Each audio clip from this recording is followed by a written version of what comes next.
On parlait il y a quelques instants des déclarations d'Emmanuel Macron qui veut un État palestinien et puis cet accord américain qui prévoit la libération en 2 phases, 10 otages, le retour des corps de 18 personnes mortes en échange d'un cessez-le-feu de 60 jours dans la bande de Gaza et puis en échange plus de 1100 Palestiniens emprisonnés par Israël, dont 100 purgent de longue peine après avoir été reconnus coupables d'attentats meurtriers. J'avoue, Gilles-William Goldanel, que j'ai dû m'y prendre à 3 fois pour lire le chiffre de cet échange asymétrique que le Hamas refuse. Oui, c'est ça surtout l'important. Oui. C'est que le Hamas refuse, oui. Mais mettez-vous à la place du Hamas. Il joue en ce moment sur du velours. Il joue à qui perd ses civils gagne. Le monde entier maintenant est tourné contre Israël. On raconte n'importe quoi. On accueille les bilans du Hamas sans dire que c'est du Hamas comme si c'était le journal officiel. Le Hamas dit 50 000 morts, allez, c'est 50 000 morts. Il n'est pas question qu'il y ait des terroristes à l'intérieur de ça. On parle de génocide, on parle de famine. Et là, alors du coup, pourquoi voulez-vous que ça s'arrête? Il joue sur du velours. Donc, c'est tellement bon qu'il veut que ça continue encore un peu. Et là, c'est très étrange, c'est ce que je vous disais tout à l'heure. Le Hamas a refusé le cessez-le-feu. Eh bien, je peux vous dire que ce matin, je prends l'exemple France Inter comme souvent. France Inter, chaque jour que Dieu ou le diable fait, il vous parle de Gaza. Il vous parle de la famine. Il vous parle des civils. Là, aujourd'hui, depuis que le Hamas a refusé de cesser le feu, terminé. On parle de tout, sauf de Gaza. Donc, du point de vue cynique du Hamas, pour l'instant, le Hamas a raison, bien entendu, de refuser le cessez-le-feu. Il veut que la détestation d'Israël continue. Mais l'accord prévoit d'ailleurs un élargissement de l'accès du territoire à l'aide humanitaire, qui est évidemment importante. Mais d'abord, l'aide humanitaire, elle passe, oui.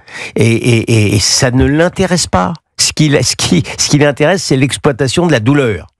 Non, je pense que tout est là. Il y a quelque chose de terrible et de dramatique, puisque en plus ça se fait sur le dos également du peuple palestinien. C'est que si le Hamas joue la montre, c'est qu'ils sont en train de gagner la bataille de l'opinion, de la communication internationale, de l'opinion internationale. Déjà. Oui, mais c'est particulièrement. Et c'était tristement prévisible aussi. Ces dernières semaines, et c'est tristement prévisible. Et en effet, en Occident, malheureusement, les médias, les politiques, je crois, ne font pas leur travail en ne nommant pas les choses. Le 7 octobre 2023, c'est le Hamas qui a pénétré sur le territoire israélien pour tuer plus de 1500 personnes. C'est eux également aujourd'hui qui refusent ce cessez-le-feu. Et pardonnez-moi, mais je reviens sur la question que je vous ai posée avant notre petite page de réclame. À qui on donnerait les clés de la bande de Gaza si on reconnaissait un État palestinien? Au Hamas?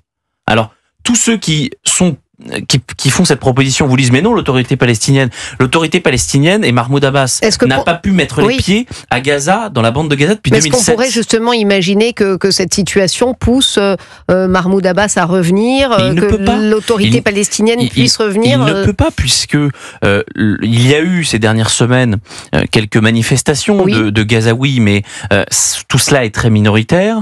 Pourquoi? Parce que le Hamas terrorise le peuple palestinien. Il terrorise ceux qui voudraient contester son leadership dans la bande de Gaza. Donc, c'est terrible de dire ça, mais pour l'instant, un État palestinien dans la bande de Gaza, ça n'est pas possible à cause du Hamas. Gilles William. Mais qu'on soit clair, moi, je rêve d'un État palestinien depuis 30 ans.